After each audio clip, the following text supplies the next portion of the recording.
Bus stand के जर्जर यात्री प्रतीक्षालय को ध्वस्त करने कार्य प्रारंभ।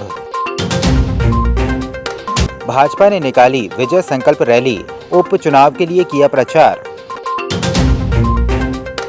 लामता महाविद्यालय में अव्यवस्थाओं को लेकर विद्यार्थी पहुंचे कलेक्ट्रेट। कलेक्टर मृणाल मीणा के द्वारा बस स्टैंड के निरीक्षण के दौरान बस स्टैंड परिसर में स्थित पूर्व राज्य परिवहन बस स्टैंड के करीब 2 दशक पूर्व निर्मित जर्जर हो चुके यात्री प्रतीक्षालय भवन का नगर पालिका को डीपीआर तैयार कर ध्वस्त करने का निर्देश दिया गया। सोमवार को नगर पालिका ने भवन को तोड़ने का कार्य शुरू कर दिया और व्यावसायिक प्रतिष्ठानों को भी खाली करा लिया। जर्जर भवन से गिरती सीमेंट की परतों के कारण बड़ा हादसा होने की संभावना थी, जिसके चलते इसे डिसमेंटल करने की प्रक्रिया काफी पहले से चल रही थी।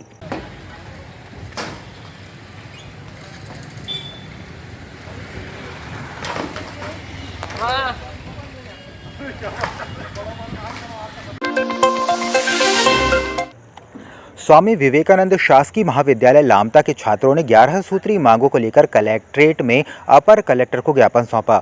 जनपद सदस्य भूमेश्वर रजक ने बताया कि कॉलेज में अव्यवस्थाएं बढ़ गई हैं, छात्रों को समस्याओं का सामना करना पड़ रहा है। उन्होंने 15 अगस्त को ध्वजारोहण के दौरान प्राचार्य द्वारा तिरंगे का अपमान करने का भी उल्लेख किया। यदि प्रशासन ने शीघ्र मांगे पूरी नहीं की तो छात्रों ने आंदोलन की चेतावनी दी है। विद्यालय लामता में चल रहे अव्यवस्थाओं को लेकर के हमारे द्वारा विगत कई दिनों से माननीय कलेक्टर साहब को, माननीय तहसीलदार साहब को, माननीय एसडीएम साहब को ज्ञापन दिया जा रहा है, लेकिन चूंकि अब तक कोई कार्यवाही नहीं हुई तो हम आज माननीय कलेक्टर साहब से मुलाकात करने आए थे सभी बच्चों के साथ, लेकिन चूंकि उनका जानकारी लग रही कि अस्वस्थ होने के कारण वो नहीं पहुँच पाएँ, तो आज माननीय अपर कलेक्टर महोदया को हमारे द्वारा ज्ञापन दिया गया लामता महाविद्यालय में चल रहे अव्यवस्थाओं को लेकर के।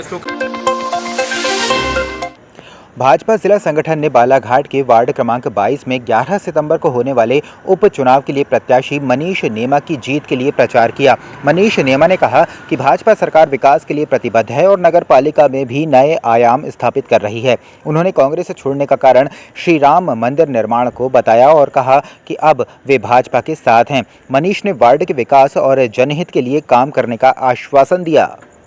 वैसे भी नगर पालिका का चुनाव बहुत ही छोटा ही कहा जाता है।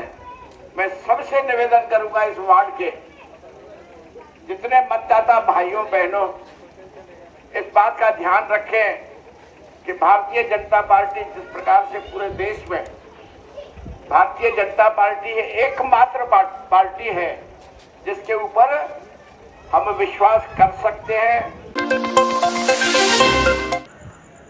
ग्राम नारंगी में किसानों की जालीदार फेंसिंग को बिना अनुमति हटाने पर आदिवासी संगठन के पदाधिकारी भुवन सिंह कोर्राम के नेतृत्व में पीड़ित किसानों ने पुलिस अधीक्षक कार्यालय में ज्ञापन सौंपा।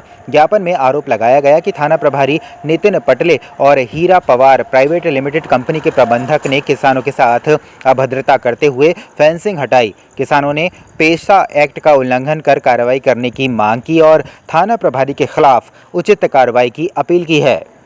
ये मामला नारंगी का है। उपवा के पास में जो नारंगी गांव है वहाँ का 4 आदिवासी परिवारों के खेतों में जाकर ये हीरा मिनरल जगनटोला में है और उसके साथ में वहाँ की जो लोकल पुलिस है रुपझर थाने की, वो वहाँ पे 3-4 गाड़ी से आकर वहाँ की जो फेंसिंग तार है उसको चोरी की फेंसिंग आपने लगाया है करके उनको उखाड़ फोड़ करके गुंडागर्दी कर रहे थे, गाली गलौज कर रहे थे और उस समय वहाँ केवल महिलाएँ ही उपस्थित थी और उनके सामने भी इतना अभद्र व्यवहार किया उन लोगों ने और वहाँ से तार उखाड़ के कुछ तो उनने सड़क पे लाके छोड़ दिया और कुछ जो फेंसिंग लगी हुई थी वो जो फसल की सुरक्षा के लिए वो फेंसिंग लगाई गई थी उस फेंसिंग को तक उनने तोड़फोड़ किया है।